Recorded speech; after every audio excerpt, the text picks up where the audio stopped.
Hey guys, in this video I'm going to show you how to delete files in the Files app on iPhone. Alright, now the first thing that we're going to do is we're going to go ahead and proceed by opening the files.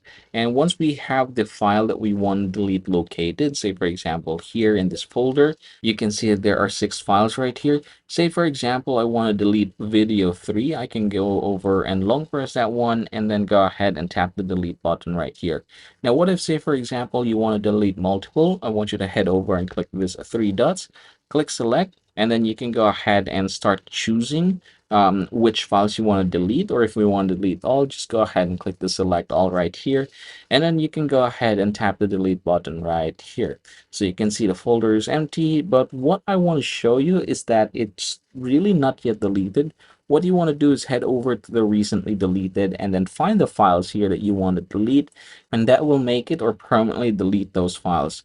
So again, there are a lot of them here, and if I want to delete everything, click on this, click select all, and then go ahead and tap the delete button right here. As you can see, it's going to delete this immediately from device, meaning that we cannot undo this anymore.